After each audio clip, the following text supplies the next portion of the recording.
Mr. Chairman, I have an amendment at the desk. The clerk will report the amendment. Amendment offered by Mr. Perry of Pennsylvania, page 19, line 12. After the dollar amount, insert increase by $20,100,000. Page 26, line 24. After the dollar amount, insert reduced by $20,100,000.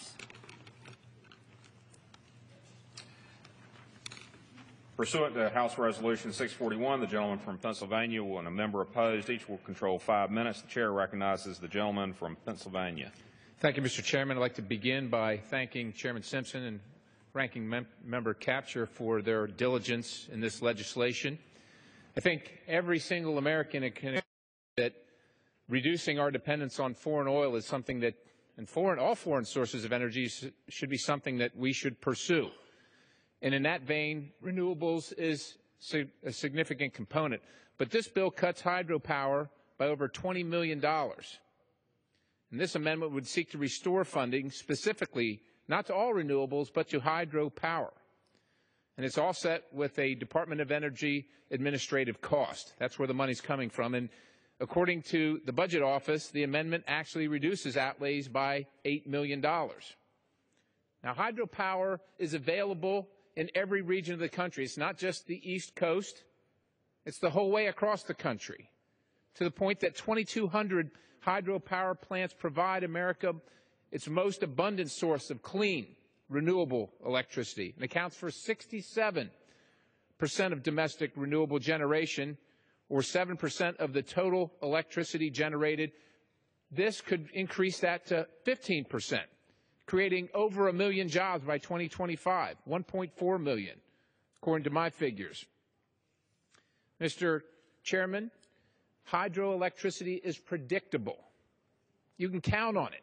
It's not variable. You don't have to count on the wind blowing. You don't have to count on the sun shining 24 hours a day, 7 days a week, 365 days a year. As long as the rain's falling and the rivers are flowing, we're generating power. You don't need a bank of batteries. You don't need the wind to be blowing. You don't need an alternative source of base load. Power is being generated. And it provides it at a relatively low maintenance cost. As a matter of fact, I would contend that it is the most efficient and economic form of renewable energy. And it's unobtrusive. You know, it's not bothering anybody. It's sitting there. You don't have to worry about birds flying into it, it's being killed on its blades. The fish swim right through it. Now, it does face a significant regulatory approval process. There's a much red tape, which equates to up to 15 years in permitting cycles. And that's a detractor that needs to be addressed. So much so that there are now 60,000 megawatts of preliminary permits and projects awaiting final approval and are pending before the Commission in 45 of our 50 states. 45 of our 50 states. We could have this electricity if we can get through this red tape, Mr. Chairman. And of our 80,000 dams in the United States, 600 of them have an immediate capability to produce energy at this moment.